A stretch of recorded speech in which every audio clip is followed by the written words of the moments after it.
Do you want your yard to benefit nature while also being a place that speaks to you and is somewhere that you enjoy spending time? Would you love for your yard to also be a place that your neighbors admire and that inspires them to create pollinator and wildlife friendly landscapes? That's the focus of this episode, and it's one that I can't wait to share with you. Nature isn't just out there in some far off exotic location, it's all around us, including right outside our doors. Hi, my name is Shannon Trimboli, and I am the host of Backyard Ecology. I invite you to join us as we ignite our curiosity and natural wonder, explore our yards and communities, and improve our local pollinator and wildlife habitat. Hi, everyone. Before we get started, I wanted to thank all of my supporters on Patreon. Their monthly donations help make Backyard Ecology possible. If you would like to join them, you can do so for less than the cost of a cup of coffee or a meal at your favorite fast food place. I'll have links in the show notes for the Backyard Ecology Patreon page, blog, YouTube channel, and email list. Today we are talking to Larry Weaner. Larry is a landscape designer and the founder of Larry Weaner Landscapes Associates and its educational affiliate, New Directions in the American Landscape, or NDAL. Hi, Larry. Welcome to Backyard Ecology. Thank you for talking with us today. Hi, Shannon. It's great to be here. It was great to meet you down in Tennessee recently, and happy to talk with you. Thanks. And I am really looking forward to this conversation and excited by it because learning about ecology-based landscaping is something I love to do. And I know it's a topic that many of our listeners are also interested in. So this is going to be really fun. But before we get started too far, can you tell everyone just a little bit about what it is that you do and how you got interested in ecology-based landscaping? Sure. Well, I am a landscape designer by training and practice. I started my first job out of school was at a large nursery in Massachusetts that grew the largest variety of plants in the United States, which included almost anything from the entire world that would grow in Massachusetts, which sounds a little odd given where I ended up in the native plant world. However, they also grew all kinds of native plants there that at that time, which we're talking about the late 1970s, I worked there from 77 to 82. Nobody cared about native plants. A native azalea was, why would you want to plant that? They're all white and leggy. I want the nice moundy. So it was a really interesting formative experience. And then I started my firm in 82 and have been doing native design ever since. But one of the things, in response to your question of kind of what got me interested in this, I grew up in Philadelphia, in the city. I don't think I knew there was such a profession as landscape design until I got a job in the summer after graduating high school with a landscape designer, basically digging holes. What I always was interested in was wandering around the woods and the fields. Never equated that with anything anybody would design, just a place I liked to be and was very interested in. And once I got this job, and happened to be a very creative individual that I worked for, it wasn't a just mow the lawn and trim the shrubs kind of landscape company. He was an interesting, intelligent, creative person. And that's what got me interested in landscape design. My natural inclination was nature. So I pretty quickly went in that direction. However, I will say in the very early days, my sophistication levels of approaching ecology-based landscape design was not where it is now. And obviously, you spend 40 years doing something. If you didn't learn something, you got a problem. So hopefully I did. And, the kind of finish the answer to your question, which I think is interesting. I didn't grow up with a family that loved plants. My parents were the greatest, but they were not interested in plants and they were not interested in nature. Somehow I ended up being so. But I think that one of the advantages as a landscape designer, as well as a landscape designer that's trying to fit ecology into the work, is that I was never a plant lover, so to speak. I was never one that was interested in individual plants. Oh, look at that plant. Look at that. I want to grow that. I was more interested in places from the very beginning, places that I wandered around, younger years in the woods, and then I started getting involved in landscape design, and that kind of feeling was what I wanted to bring in more than, oh, I love that plant, I must use it. Oh, I want that plant. So I think that was an advantage to me to be thinking about places. Now, of course, I had to make it my business to learn a lot about plants. I'm not saying you don't need to know about plants. You do need to know about plants, but I don't think that was my prime motivation. My prime motivation was to creating the kind of places that I found inspiring wandering around as a younger guy. And one of the prime tools to be able to create places like that or enhance places is to understand plants. So I made it my business to do so. And so then everything kind of evolved from there. And it's been a step by step, year by year process of just adding new techniques and new information and new understanding. And obviously that continues forever and is currently. And that's really interesting too, because I think a lot of people come at it from one direction or the other. And then you kind of evolve, like you said, and learn the other aspects. But that love of nature and the outdoors driving how you look at things is really interesting there. And being able to put that into that place, use that as that place concept for designing. And I'll say the places that I wandered in Philadelphia, especially when I was young and I wasn't allowed to take off, to the hinterlands of Philadelphia, whatever that may be. I mean, when I say I was wandering around in nature, you know what the two main places were? One was the maybe 20-foot wide strip of vegetation along the railroad tracks because I lived, my property was adjacent to railroad tracks where I grew up. So that little wild stuff, it was Japanese, it was all invasive plants. That's all it was. Couldn't name anything. I'm a kid. But boy, was that a cool spot. I wasn't allowed to go back there, but I did anyway. But that was the coolest. And then when I was actually allowed to cross the street, it's kind of funny. I'm not allowed to cross the street, but I'm playing on the railroad track. But when I'm allowed to cross the street, 3 blocks away was a park that was largely ball fields, and there was like a museum, and it was all mowed lawn. But there was this little back corner. I'm guessing a couple few acres is it of woodland.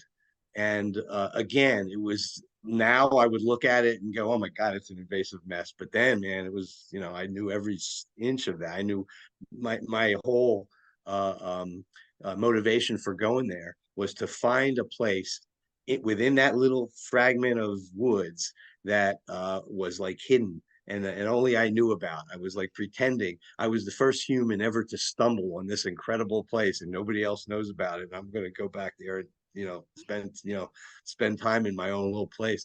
That was but this was the little most messed up ecologically fragmented woods that you would ever want to see. So how things speak to you is partly about how much you understand what's around you and know. But you know what? Now I think about it, I'm glad I didn't understand that it was an invasive plant mess because maybe I would have turned away from it and not been doing this today. Who knows? So I just realized as we're talking, we might want to kind of define a little bit about what we're talking about when we're talking ecology based landscaping, because I think most of our listeners are going to be familiar with that concept, even if they haven't really heard the terms. But there might be a few that haven't. So, would you like to take a stab at explaining what we're talking about here? Sure. I'll tell you one thing that I think it is, or a few of the components. Clearly, native plants are part of it. But I do want to make clear, and there's different folks have different opinions on this, but while I am a big advocate and am practicing in my own practice the use of left to my own devices, I'll probably have an all native landscape. However, I don't have a problem with non-native plants being used in the landscape. Now, if they are invasive, and an invasive plant is defined as one that escapes cultivation and through its aggressive nature significantly alters the ecology of wild places that it spontaneously occurs in. That's called an invasive plant, and they're ecologically damaging to our natural areas. So those I would not use, and I don't think anybody should. However, the vast majority of non-native plants don't act like that, and there is no reason why they should be shunned from the landscape. But what I will say, though, is that those plants do not have the same ecological connections, meaning our native insects are not as well adapted to utilize them. Birds, other animals are not, they have not co-evolved with the plants that are not native. Consequently, I think that no need to exclude non-native plants, but I think if you want to do something beneficial environmentally, there should be a significant number of native plants included in the landscape. There's nothing wrong with a rose garden over here. There's nothing wrong with peonies over here. As long as you've got some little blue stem and some dogwood trees and some oak trees that do have a highly effective support of our native wildlife. But a lot of discussion is occurring now about the use of native plants, and for the reasons I just mentioned and other reasons that they're desirable to use. And there are a lot of claims that maybe oversell native plants in a way or oversimplify what you're going to get from using them. There's a reason to use them. They have tremendous ecological benefits. When used intelligently, they can reduce the maintenance that's required for landscapes. However, I think that understanding not only which plants to use where and try to accent a high percentage of native plants, that the processes that govern the success and failure of those plants in the wild need to be understood and also brought into landscape design. One of the ideas here is from a maintenance standpoint, everybody wants to reduce maintenance. I've had a lot of clients in 4 years. Not one has ever said to me, I want a high maintenance landscape. I want to be working constantly out there. I want to pay lots of money for contract. Nobody ever wants that. So the lowest possible maintenance that can occur, given what an individual client or property owner wants, is what ought to happen. And native plants are often billed as much lower maintenance. I think when used intelligently, that can absolutely be true. But just because you threw a native plant into your landscape doesn't automatically mean it's low maintenance. For one thing, a plant that is growing or is planted in an environment that is similar to where it naturally occurs will be much more self-sufficient, likely to survive and thrive, that one is planted in a place that's completely different from where it naturally occurs. Now, you may live in the state of Tennessee or Kentucky, and you may see a list of plants that are native to Tennessee and Kentucky, but there isn't one environment in Tennessee and Kentucky. There's woodlands, there's fields, there's wet areas, there's dry areas, there's shale, there's all kinds of things. So taking a native plant that is native to shale barrens in Kentucky and put it in a wetland, have you achieved low maintenance? Have you achieved a plant that will be self-sufficient? No, you have not. So it's not just, oh, it's native, I can use it and everything will be perfect. One of the requirements here is to look a little deeper into where plants grow and kind of how they operate in nature and bring that into garden design. That's what I would call ecology-based landscaping. It's using native plants and using them in a fashion where you are incorporating or considering an understanding of where and how they grow in nature Yes. and adapting that to garden design, because you're not just planting a wild place in your backyard.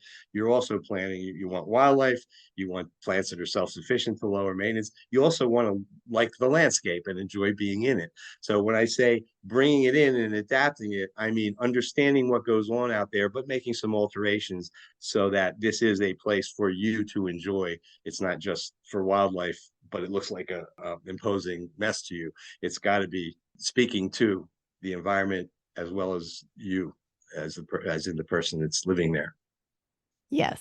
I mean, that is so important because I'm right there with you on that. I mean, you've got to find that balance between what we want in our own landscapes and what works for us and our families, as well as what works for the plants or for the animals and the pollinators and the insects and the everything else that we want to attract. And yeah, I love my native plants, but and I'm almost all natives, but yeah, there's some non-natives too that are really nice and that I like, and they serve one purpose or another, even if it's just to bring a smile to my face in the middle of February and early Yeah, March when the daffodils are blooming. yeah. And I would say that there is an aesthetic component to environmental design, meaning landscapes that are contributing positively to the overall environment that they are in and that surrounds them. One could say, well, I can create this environment of native plants, and it is absolutely optimal for wildlife, and water requirements are way less. It's environmentally great. But if it happens to look like a mess to many people, what are the environmental benefits of that landscape? Well, the environmental benefits exist in and amongst those plants, but how many people are going to replicate that if they don't like what it looks like? Hmm. So the idea of making an environmentally contributing and functioning landscape that also is appealing to people, which is absolutely possible, has environment. You say, well, the appealing part doesn't matter ecologically. I would argue that it does, because if nobody likes it, whatever you planted is going to be there, but nobody else is going to do it. If folks are walking by your neighborhood and saying, boy, that's pretty cool, that's pretty cool, they're going to start popping up. And I see examples of this. They're going to start popping up all over the place. And whatever ecological accomplishments you have done on your property are now multiplied by all the other folks that you influenced. So I think that making these things really attractive is not just about making people happy, which it is, and that's important, but it also has an environmental, an indirect, but very real environmental benefit. Yes. And that's something that I'm learning and starting to apply more in my own gardens and stuff because I kind of like the wild and crazy look, but I live out in the middle of the country.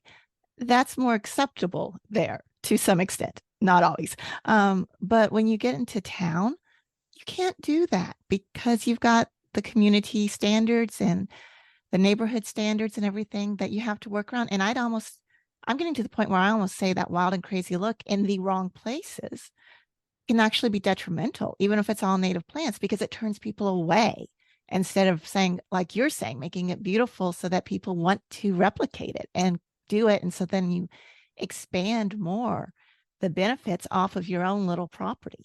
An example of that idea, I've been running our firm has been running a landscape symposium since 1990, and we have landscape architects and designers speaking. It's largely for a professional audience. And one of the speakers was a well-known landscape architect, and he was talking about his home landscape, which was in a very small town, right in the middle of town on Main Street, basically. And he had a old colonial house with a porch, and there was a sidewalk. And between the sidewalk and his porch was like about a 4 foot wide bed that was open for planting. And he planted poplar trees in there, which are cool trees, but they're aggressive and wild, and they send out roots and everything else in a 4 foot wide bed. And the way he described it was that the people in town didn't like it; they all hated it. And he said directly that the reason they hated it was because they didn't understand it. And I looked at it and I don't like it either. I understand what you're doing, but it don't look good. So I think we got to be realistic about what is it, and there's great variations. What this person thinks is beautiful and it's wild is their opinion, and somebody else hates it. That's their opinion. No one can ever prove they're right or wrong there. So we have to understand that people's folks have their own aesthetic preferences. And as a landscape designer, I got to take that into consideration in every single project. What is going to appeal to you? And I've done all native landscapes that are completely formal. Not what I do in general, but I have done that on occasion. And, let's say high bush blueberry. If high bush blueberry is in like a wild thicket versus high bush blueberry in a hedgerow, formal straight line hedgerow, I don't think the birds are bypassing the berries on that straight line hedgerow because the formality of it offends their sensibilities. They're going to come down and eat the berries, whether they're in a wild thicket or whether they're in a straight row. So I think there's a lot of ways that ecology-based design can be expressed from a stylistic standpoint. I agree. So, since we're kind of talking about people doing this in their yards and their landscapes, and some of these ways to make it look more acceptable and the need to make it look acceptable.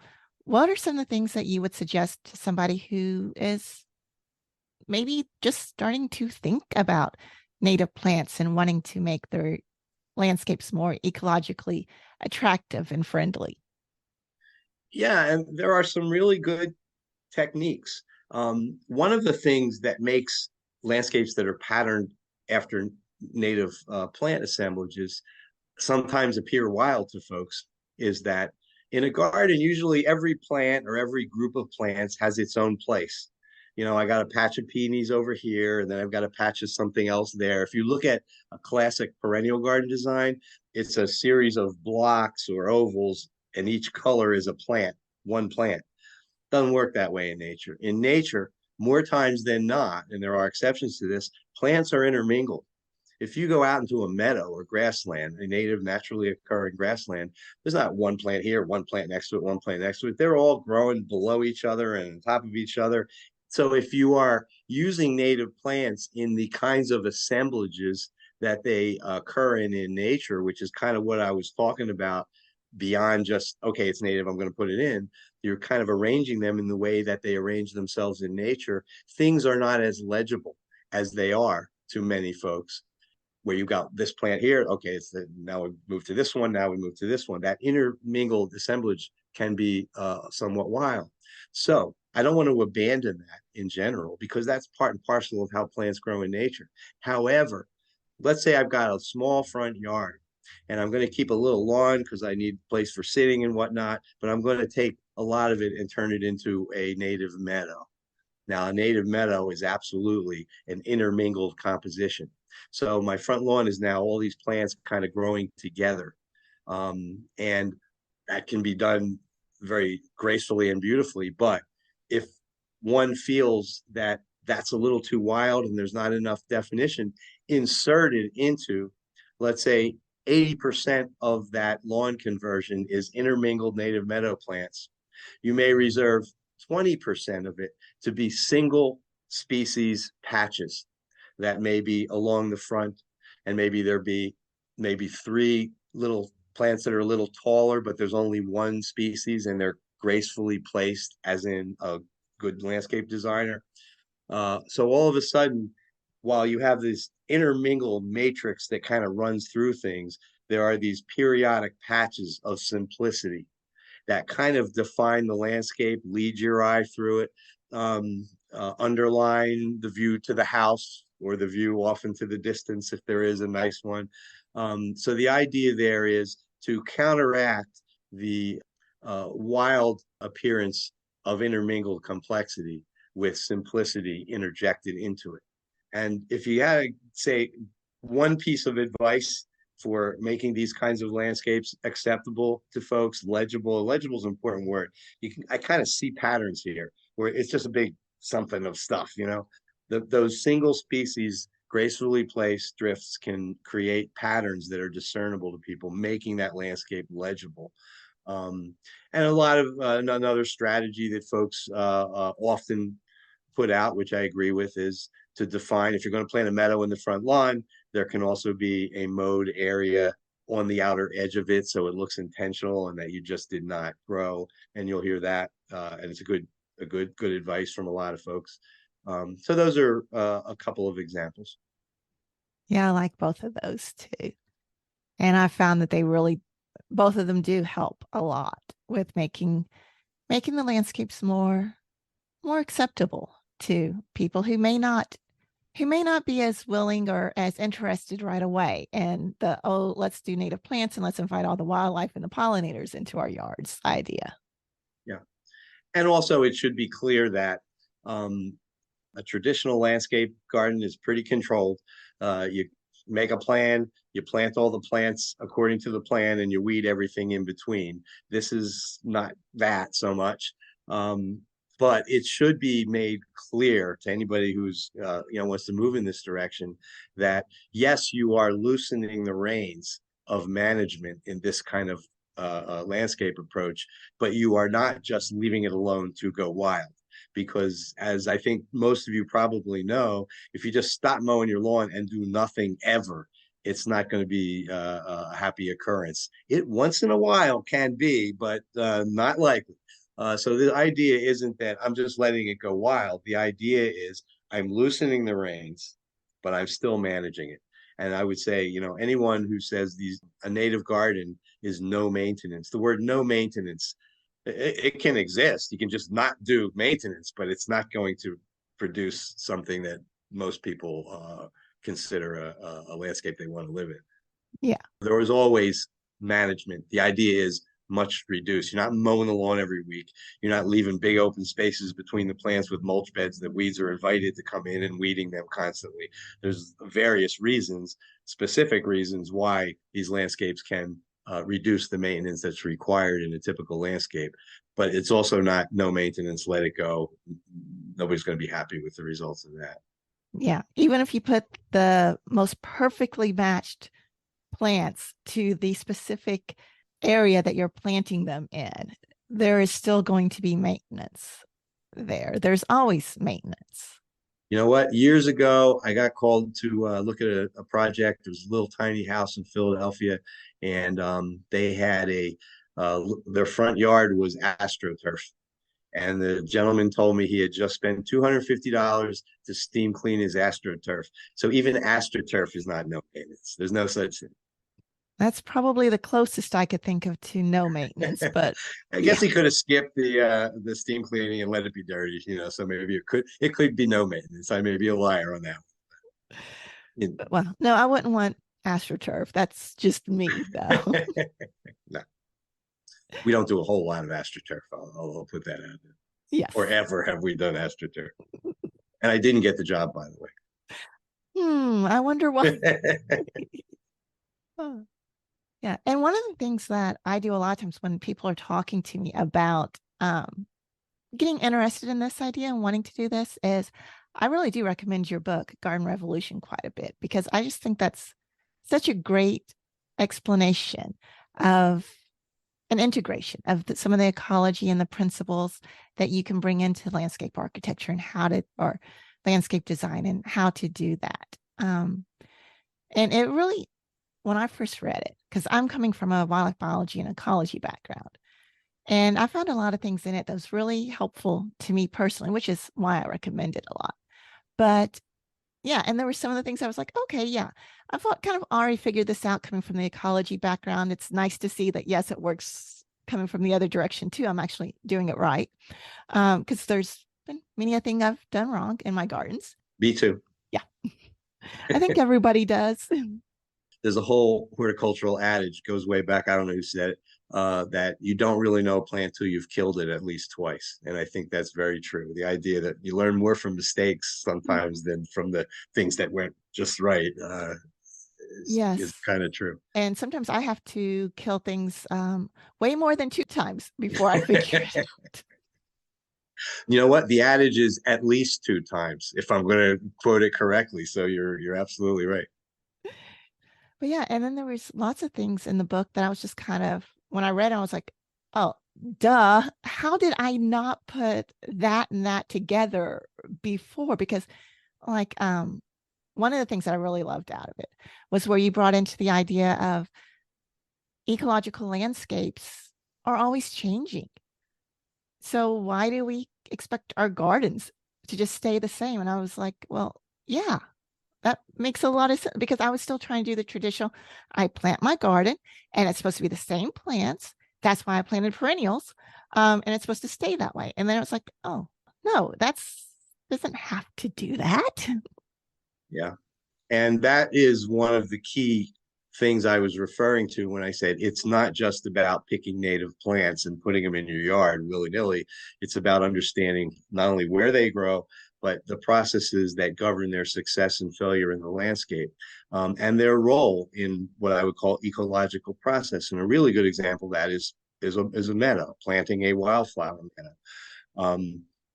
If you take a field and denude it of all vegetation, an open field, I'm not talking about the woods, denude it of all vegetation, leave it bare dirt, and walk away. There is a sequence of categories of plants that will colonize. over time. The first plants that will come in will be annuals and biennial plants, plants that only live for a year or two. Generally, plants that establish very quickly and die quickly. And if you grow really fast from seed, you probably are not long lived. And if you grow really slow from seed, you probably are long lived. So, given that, let's say a naturally occurring field will go from annuals and biennials to kind of short-lived perennials to long-lived perennials. If you go back and visit it year after year, you're going to see this change of which plants are dominating. And once it gets to really long-lived perennials, it still changes, but much more slowly. Now, okay, let's go back to the lawn that you want to turn into a meadow in the front yard. And you remove the grass, and now you're going to plant. All right, you're going to pick some plants. Well, if all you do is plant fast-growing, short-lived species, native or not, the meadow's done in a year or two. What's Hmm. going to take over after that? You didn't plant any long-lived plants, so the weeds are going to come in because there's no competition now to suppress them. The annuals and biennials all die. But you can make the same mistake in the other direction. You can say, no, no, I don't want this, 1 year wonder thing that's all annuals and it's going to be beautiful for a year and then it's gone. I want long-lived perennials that'll come back year after year. Well, that's fine. But if that's all you plant, and it takes, if a perennial can live for 100 years, it might take 5 or 6 years for it to actually get established. What's going on in the first 5 or 6 years? Nothing. No, that's not true. Something, weeds, because there's nothing to compete with them. So the idea of planting all short-lived stuff that gives you a quick fix isn't good, but going the other direction and planting only long-lived things means you've got a long gap before they get established, and that's volatile. The idea here is get the plants you want dense so that they're suppressing much of the weeds. Not all of them, because there's never no maintenance, but they'll suppress most of them. And you need a suite of plants there, all from the beginning of that planting to the point where it's fairly mature and established. So, what does that mean? That means when I'm picking plants for a seed mix, I'm picking some short-lived, fast-growing ones, some kind of mid-level ones that a little slower, live a little longer, but not real long, and then some that are real slow. But once they get in there, they're going to own the joint for a long time. They are all formulated into a seed mix, and the coolest part is they're all planted the same day. But the wild blue indigo, you might not see it for 5 years. The dotted mint, you're going to see the first year, but it'll be gone in 5 years when the wild blue indigo and its brethren take over. That's one of the cool things about it. You need to have all of those temporal levels in there so that at all times you have something desirable occupying the site. So it's got a practical ramification, but it also has an experiential ramification of this landscape's changing year by year. And oh wow, yeah, last year was black-eyed Susan dominated, and look, now I got some bee balm coming in. Isn't that cool? And then next year, oh, the bee balm's still here, but now I also got wild blue indigo with these blue spike flowers. So every year it's changing, and in the beginning it's changing drastically, and then it kind of settles into somewhat of a recurring composition. But then there's still little things that's showing up here and there. I've got plants that showed up from seed that was planted 15 years ago, and it took that long for that plant to start making an appearance in the landscape. In garden design, one of the sophisticated techniques that a designer would use to enhance the experience of someone that is in that garden is the element of surprise. You're walking up a path and it's a narrow shrub drifts on either side, and then you come out of it, and all of a sudden this great view opens up to you: a sculpture, a beautiful tree, a long vision. So that's the element of surprise in the landscape.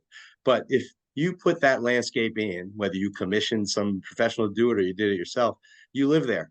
You've walked that path 1,000 times. There's no surprise when you come around the bend anymore. Your visitors might be that were never there before. So the surprise was gone a long time ago. The surprise that never ends is a landscape that changes year by year and new things come in. You maybe had a role in it because you planted that seed 5 years ago, but oh yeah, there it is. That's surprise that goes on and on. So the experience of being in these landscapes, and I can say that authoritatively. I have a lot of clients, but I also live in that kind of place myself. By the way, in a small property that is between a quarter and a third of an acre in total, in an inner ring suburb of Philadelphia with neighbors all around me. So I'm not out in the wilds doing this stuff. I'm in close to an urban situation doing this stuff. And the birds, the butterflies, the pollinators that are around there all the time are great. The plants are changing. But I have a role in that change. I sometimes kind of feel like um, if you are doing a traditional garden where you've designed where every plant's going to go and prevented anything else from coming in, you have total control. You're the dictator of that garden, and you may have done a very nice job. You could be a good designer, and it could be very beautiful, but you own the place. You've decided everything that's going to happen. Go to the other extreme. You go out to Yosemite National Park, and it's stunning. The views, the mountains, the massive trees. It's really cool, but you have no role in it. You don't have a personal connection to it. You may enjoy being there, and I've been there and I loved it, but it's not me. It's me looking at something that I have no connection to. If at your home you have a landscape that you have affected. Yeah, I planted the seeds. Yeah, I didn't let that grow, but I did let that grow. So you have a personal connection, but you were not dictatorial about it. There are things that nature presented to you. You reacted to it, said, yeah, that plant growing there is okay. That one growing there, no. So it's not all you and it's not all nature. And living in that kind of environment and having that kind of experience, which I've been living in my house for 35 years or so. It's a pretty stimulating way to live. You're much more mentally and emotionally even engaged in what's around you, even more than I believe, subjective, my opinion, a landscape that you really planted every single thing and control it. You were obviously involved in it, but there's no interplay there. It's all about you. Yeah. And I think that element of surprise of even if you know your property or take it out into the wild, going to a park or to somewhere else where you're walking a trail and it's a trail that you've walked a million times. So you know the main things, but walking around the corner and saying, oh, that plant's new. I haven't seen that there. Whether, like you said, it's at your house or somewhere else. That's such an amazing experience. And then I love what you just said about having that cooperation between you and nature in your landscape and in your yard where you're, oh, yeah, that plant was just brought in by the birds or by the squirrels or whatever, but it works. So I'm going to leave it. Or no, we're going to remove this one or that one. Yeah, I call it, also brains over brawn. When this is done in this way, there's much less work. There's no question. Very beginning when you're just getting started, it's kind of things aren't established yet, but very quickly the maintenance requirements go way down. But in a way, the intellectual requirements go a little bit up. It doesn't take a lot to just get on a mower and mow the lawn. Mhm. You know, so intellectually, if I'm being honest, it's easier, but physically, it's less so. But that engagement that's required to some extent, and there's all different levels of doing this. I don't want to intimate that you have to be a restoration ecologist to pull this off. Got to bring in a little restoration ecology, do a little bit of research here and there. But the idea is now you're intellectually engaged. You're making decisions beyond, okay, it's 2 o'clock. I better mow. It's going to get dark soon, kind of a thing. So, that's part of it too, the intellectual engagement that goes on. But it's necessary. Again, whether you're paying someone to do this work, they need to have that. Or if you're doing it yourself on your own property, there's no question that there needs to be a little bit of familiarization with some of the things that connect nature. And I don't mean to be mercenary here and sell a book, but that's really what I tried to do in my book, was really try to make it take some somewhat complex ecological ideas and bring them into a very translatable way, and a way that can be translatable in terms of understanding it, but also translatable into directly being able to use that understanding directly in the landscape. Yeah. And that's one of the things I liked about your book too, because it didn't oversimplify the ecological concepts too much. I've seen a lot of books and resources and stuff that do that. I mean, it just oversimplifies it. Well, life isn't simple, so ecology definitely isn't simple. but yours made it relatable and able to, like you said, actually apply, which is one of the things I really enjoyed about it. And that intellectual concept that you're talking about, I think, especially if it's homeowners who are doing it themselves, if they're doing this, they're probably interested in native plants, the animals that use them, whether they're pollinators, songbirds, or other wildlife or whatever. So it's just kind of a natural extension and outgrowth to be able to apply that. And it's important whether we're talking about native plants or non-native plants, because even just thinking native plants, I mean, some native plants are much more aggressive than others, or much more aggressive in certain circumstances and locations than they would be in others. So you can very quickly get yourself into problems if you don't understand that. I've done that many times, especially working with new plants. Yeah, there you go. Mhm. Yeah, it's always interesting figuring out, okay, which ones should I weed out and which ones should I weed out here versus weed out over there because they're in a different area or with Yeah, different plants and they'll take care of themselves there. Whereas here they need a little bit more work, or maybe I just need to get rid of them completely in this bed because it's not going to play nice with others. yeah. To give you a pretty precise example of that, let's take a plant. Let's take Joe Pyeweed. It has a terrible name, needs a better publicity agent probably, but it is a beautiful plant and butterflies are all over it and pollinators are all over it. It's a great plant, but it's big. It gets, depending on the species and how much water it has, it can be, 6, 7, 8 feet tall. It also seeds around quite readily.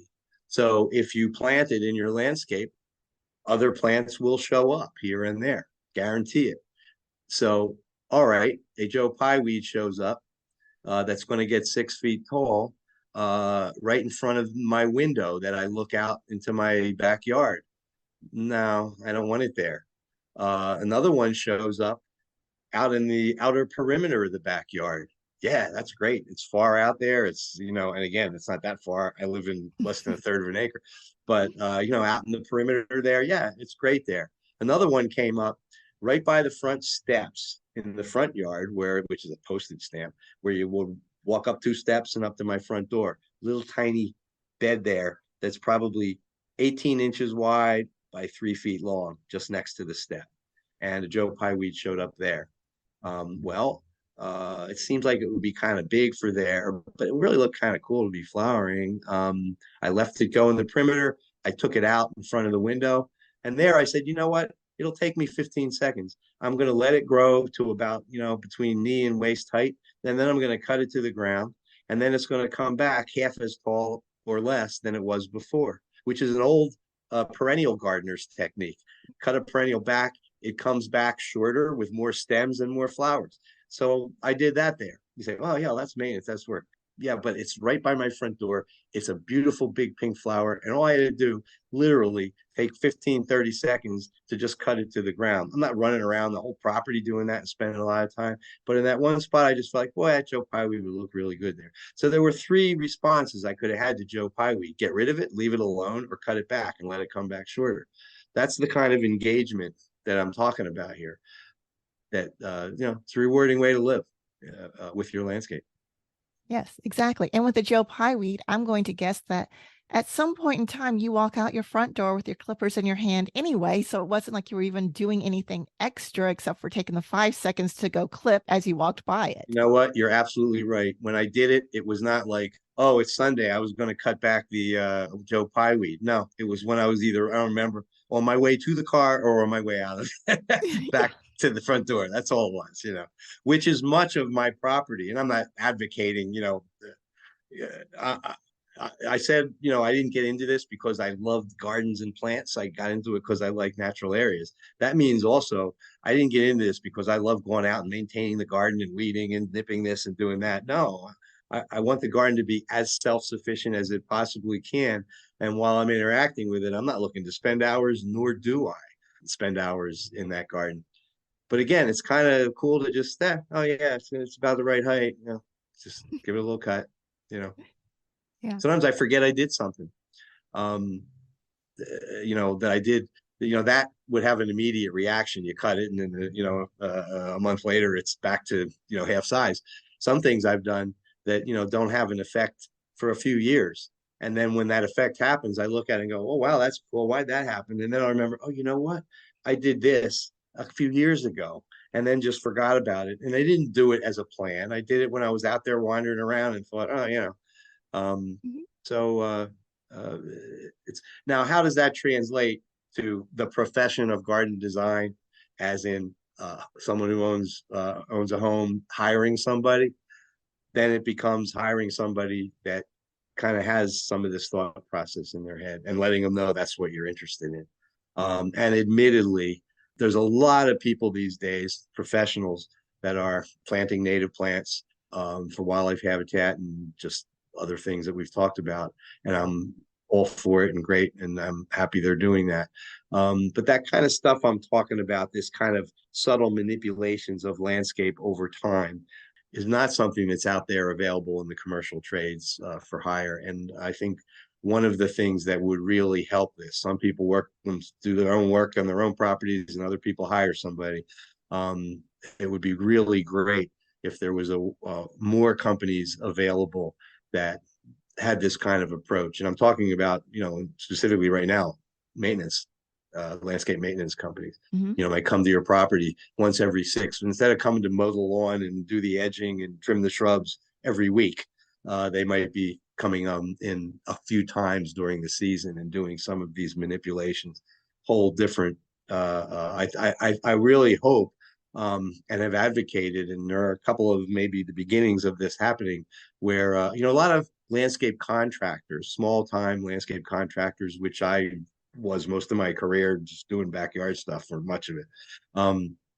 A lot of these contractors are trained with 2-year associate degree programs. And I really think, community colleges or 2-year certificate programs within a university.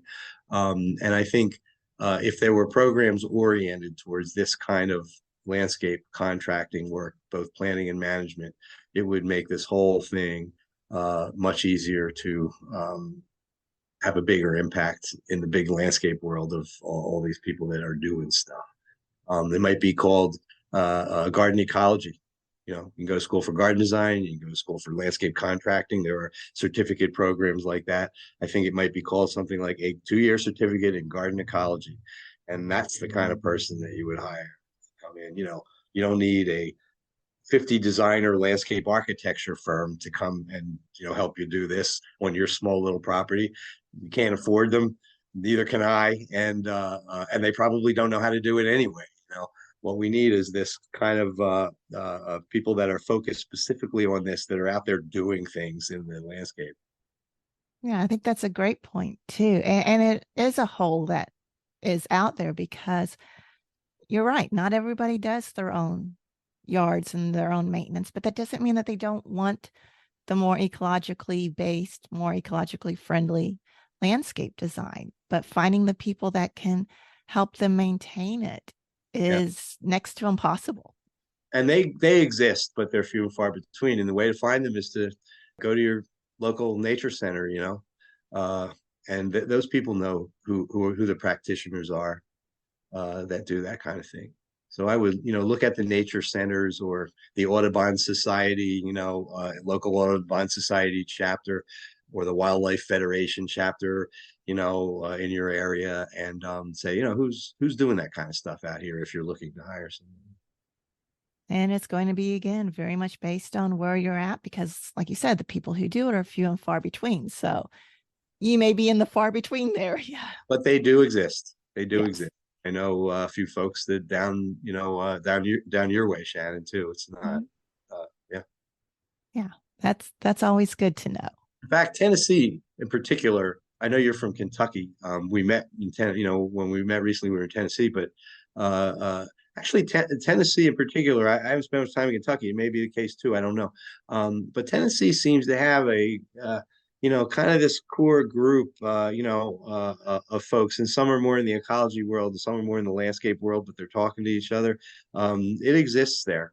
That this kind of approach to landscape definitely exists. Yeah. Definitely exists. And I think it's growing, but there's still lots of room in the area for growth and Oh expansion. yeah, yeah. So, what are some of the things that you see people struggling with the most when it comes to coming up with these ecological landscapes and designs or dealing with them in their own yards? If you ask me, okay, give me one word, it's weeds. If you pick the right plant for the right place, and planted it there 500 years ago, before we imported all these hyper aggressive invasive plants that kind of ran amok, um, the no maintenance that I say doesn't exist might have been pretty close, because what would have happened, the only seeds in the soil, if a storm denuded an area and there was bare soil and that whole process of annuals to biennials to long lived perennials happened, all the seeds in the landscape are native plants that would have just come up. And not only are they native plants that are adapted to where they are, because that's where they are native to, but the associations between them and how they interact spatially will have all been something that has evolved over many years. So 500 years ago, you might have been able to stand back and let bare soil just happen. And it would keep changing, like I said, but it might have been a desirable outcome. But now the seed bank, our soil seed bank, meaning the seeds that are ungerminated in the soil that are released when you remove the lawn, they may be suppressed. We've grown a lawn, but many of them are just seeds in the ground suppressed by the lawn. You remove the lawn, all this stuff comes up. And in our world, currently, it's not like that. All the seeds are native plants. Now, most of the seeds are probably not native plants. So your job is, especially in the beginning, is to be kind of the referee between what's coming up from seed. And of course, you can be planting live plants. It's not just all from seed, but refereeing, who you're going to allow to become dominant. And what it really amounts to is there's two phases to maintenance if you're trying to do something new in the landscape. Phase one is to get to the point where the plants that you are planting are now dominant and covering the landscape. And phase two, and that's kind of the goal. Phase two is after the goal. And I will say that phase one, the plants are still little and they're still growing and they're still establishing, meaning there's open spaces and a lot of weed seeds still in the soil. So that's the point where you're refereeing. And then I often say it's 3 years is kind of average. It can be a little less, it could be more depending on where you are and what you're approaching. But then when you get to the point where that landscape is largely covered, whether it's the ground layer or a shrub layer or whatever, but the ground is largely covered. Now seed germination goes way, way down. And those weed seeds there are now no longer germinating with regularity. There's a few popping up here and there, and that's the maintenance. But the vast majority of them are suppressed, and you're not having to deal with them. So the maintenance is more upfront as you're refereeing. And once you get to the point where the plants have become dominant that you have been refereeing in favor of, the work goes way, way down because the plants are now doing most of the suppressive weed suppression work for you. And so it's important to understand kind of how that dynamic plays out. There's another dynamic in your favor over time that takes place over a longer period of time. The day you scrape off some lawn or create a little bed to do a new planting, the likelihood is the majority of the seeds in the soil are plants that you would consider weeds. So you're going to have to do some work. And then phase one is the native plants get established enough that they suppress most of them and your work goes way down. But the next phase is, let's fast forward 7, 8 years, 10 years. And now you have the weedy plants you have not allowed to persist in your landscape. So they've been germinating here and there, but they have not been putting new seeds out into the soil. Meanwhile, 8, 10 years after you planted all these native plants, they have been growing, flowering, distributing seeds year after year. So when you started, the seed bank was mostly weeds, meaning when you had gaps and openings for seed to germinate, they're probably weeds. Now, fast forward 10 years, those weeds have not to any significant amount deposited seeds in the ground, but the native plants have. So these little gaps and openings where weeds find their way to grow, or a plant finds its way to grow. Oh, it's a native plant. It's something I like. Well, maybe it's Joe Pye weed and it's going to grow in front of my window and block it. So maybe I won't let it. But the majority of stuff that's out there, I'm going to say, yeah, have at it, So that's another level of change in your favor in terms of how much you're going to need to do to keep a landscape in the state that you consider desirable. Yes. I kind of call that reaching the seed bank critical mass, where the majority of the seeds are now native stuff, and now you're in a whole different world for the better. Yes. You changed a lot of things at that point. And it's, like you said, much better there. Yeah. Is there anything else you would like to bring up and talk about? You got 40 years? I'm only kidding. Oh, I know. No, no, no. I know. I love the fact that in all your classes, you're like, keep going. Cause I mean, I love that because there's so much to learn there. Yeah, well, I will say there's an educational arm to our landscape firm. It's called New Directions, the American Landscape, and we put on programs both for professionals and homeowners that can be attended virtually and live. And it's all about this stuff at various levels. I'm a speaker often, but there are other speakers we bring in to talk. But it's basically all about kind of understanding ecology and bringing that into garden design. NDAL.org is the website. Feel free to visit it and see if anything interests you. But I really would say if I was going to give someone one piece of advice to kind of get started on this, you kind of heard what I got to say. You maybe picked up some things elsewhere, and you're going to say, okay, this sounds interesting to me. I would like to kind of move ahead with this, but I'm feeling a little tentative that I kind of understand how to approach it. The first thing I would do is look up the textbook list at a local university that has a restoration ecology program or ecological sciences, and go to the class that is called Terrestrial Plant Ecology 101. Like you just signed up to, you're starting your education in college, and find out what the textbook is and buy it and read it. And that will give you all these terms that I'm throwing around, like, oh, disturbance. I don't think I actually said disturbance, but all of these ecological processes that I consider, they're not deep into what you would have to learn in your fourth year or graduate year. It's the stuff that you learn right away. So get that textbook or maybe attend the class, better yet. But may have time for that, whatever. Get the textbook. That's the first thing I did. I mean, I was already a landscape designer. When I started realizing, okay, there's more to this than just native plants. And that was the first thing I did. I got a terrestrial plant ecology textbook out of Temple Ambler that had an ecology program, and I just read the darn thing. And now all of a sudden, things that you hear make a lot more sense.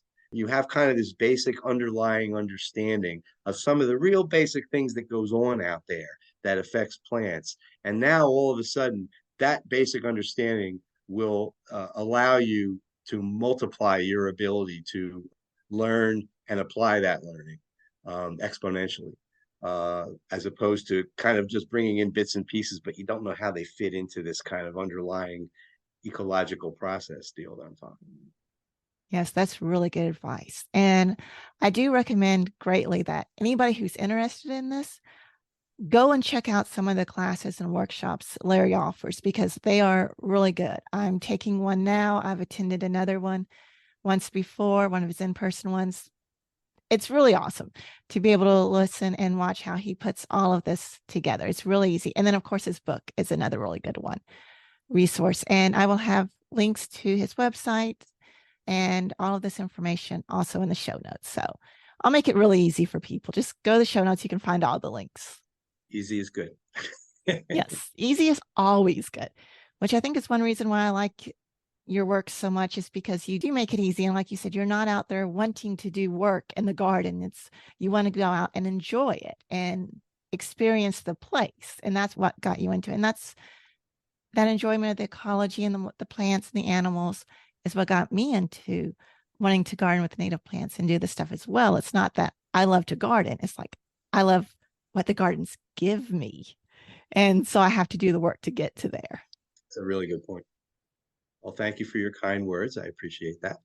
Oh, you're welcome. Keep doing what we do. Yes. Well, thanks again for talking with us today. And this has been really fun and educational. And I appreciate it a lot. Thank you for having me, Sharon. And thanks to all the folks out there that are tuning in. You're welcome. Have a great day. You too. All right. Bye bye. I really appreciate Larry taking the time to talk with us. He is a wealth of knowledge, and I always learn something new or make a new connection when I talk to him, attend one of his classes, or read something he wrote. The importance that he places on finding that balance between the needs of nature and our own needs when it comes to our yards and properties is something that really resonates with me. And it's something that I believed long before I read his book or heard of him, which is probably why I like and connect with his work so much. I really do recommend checking out his book, classes, and workshops if this is a concept that also resonates with you. I also have a favor to ask of you. If you are listening to this during the month of January 2023, please take a couple of minutes to complete a very short 4-question survey about backyard ecology. The survey will only be available this month, and I'll have a link to it in the show notes. Your answers will help guide us as we create new backyard ecology content. You'll also have the opportunity to enter a drawing to win a copy of my newest book as a thank you for sharing your thoughts with us. Until next time, I encourage you to take some time to explore the nature in your own yard and community.